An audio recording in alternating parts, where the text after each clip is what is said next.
Telegraph Herald. Marty McFly? The Marty McFly? Yeah, what's going on? Wait, what do you mean 2015 was a swerve? What does that mean? You mean this is the year for the Cubs? This?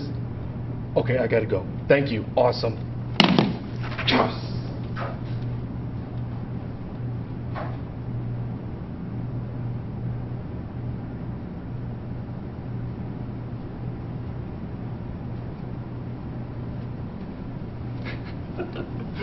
What a sucker.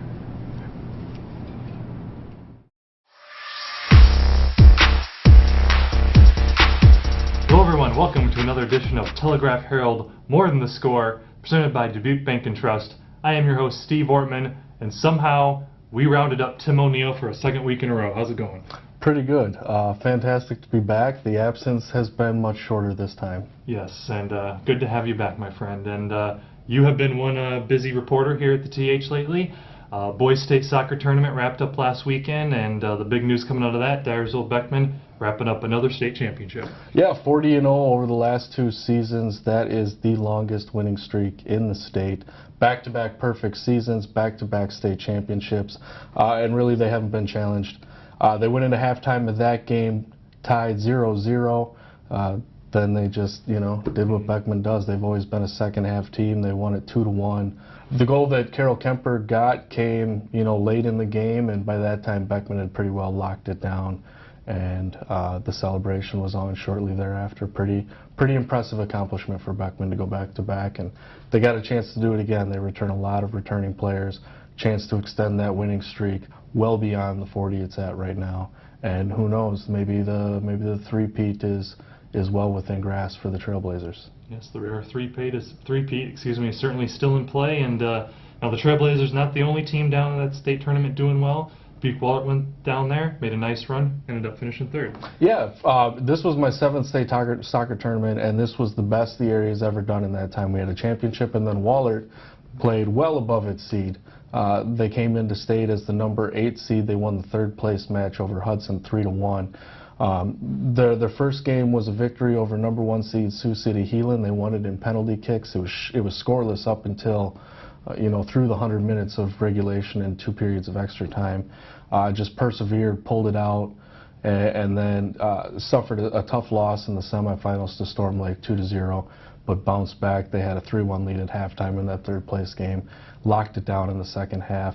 And like Beckman, Wahlert has a lot of players coming back next year, so I wouldn't put it past the Golden Eagles to be back down at state next year and maybe be playing in the other game on Saturday on the championship field down in Des Moines instead of on the 3rd place field. All right, well, shifting gears now as we move over to the girls' side of things. This weekend, state tournament coming up. Dubuque Hempstead girls making another trip.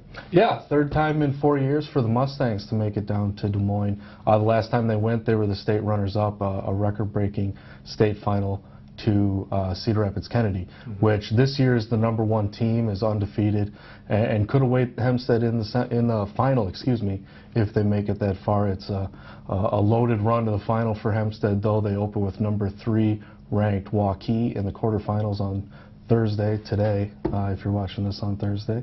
And if they win that, it could potentially be number 2 Ankeny Centennial in the semifinals with number 1 Kennedy in the final. And so, if the Mustangs are going to win a championship, they're going to have to earn it. All right, well, we here at the TH, we know preparation for state tournaments are so key and so vital. So our own Tim O'Neill went out this weekend, challenged a couple of the Hempstead girls, goalkeeper, as well as their head coach, to a little penalty kick shootout. So let's see how this went for old Tim. All right, thanks, Steve. I'm here with Kaylee Coble, Dubuque Hempstead goalkeeper. Kaylee, congratulations on going back to state once again. Just tell me a little bit about what you guys expect going to the state tournament for the 3rd time in 4 years. Well, thank you. I think what we expect is hard teams, for sure. Every team that's gifted goes to state. And I expect some really good competition, for sure. But I don't think that they're expecting us to be even better competition. You guys have plenty of state tournament experience on the roster. The nucleus of this team has been around for a while. How much does that experience pay off as you guys go down to state? it pays off a lot with connection and team communication. You know, we've played with each other for so many years that we all have that connection. We know how each other plays, and it really helps because we have a great team bond. All right, I look at the state tournament bracket, the way it sets up. You guys certainly have your work cut out for you. You could face the number 3, number 2, and number 1 team on your way to the title. What's it going to take for the Mustangs to get back to the championship match and capture the trophy? Just to play as a team. You know, we don't really care about stats. We don't care about rankings. We just care about how we play each individual game. And if we give everything we have into each individual game, then we know that we've got it all the way. All right. Well, I tell you what, we're going to have a little competition here. I've challenged Hempstead coach Allison Stringer to a penalty kick shootout. I'd like to thank Kaylee for volunteering to be our goalkeeper here today. Good luck, Allison. I'm Tim O'Neill. This is the PK Challenge.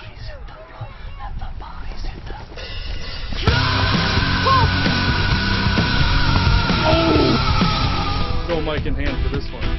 Here we go. Oh!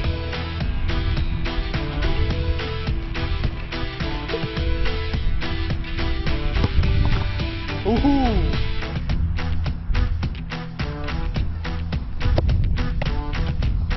Pressure. Oh! I'm in trouble.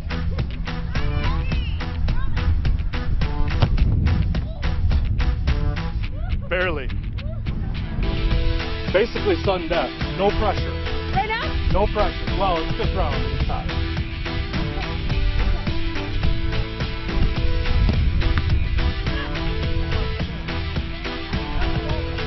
I got life. One chance.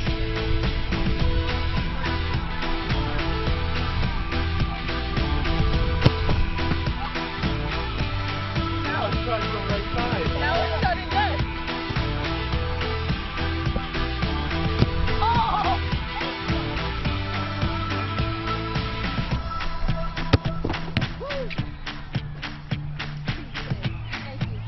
Good game.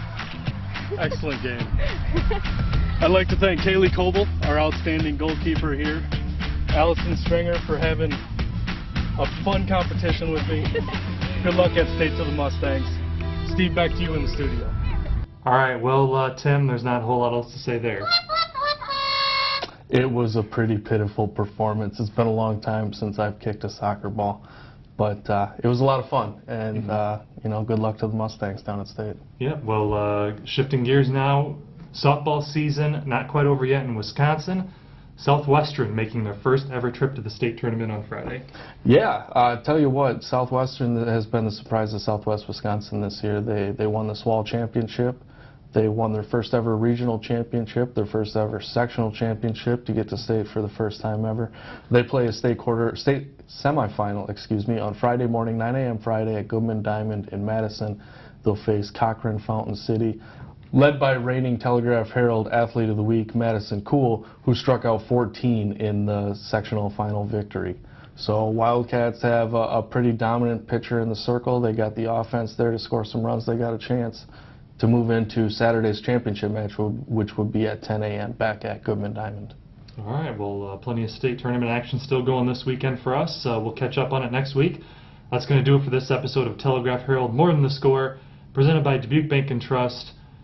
He's second grade All-American soccer player Tim O'Neill. I'm your host, Steve Ortman. We'll catch you next week.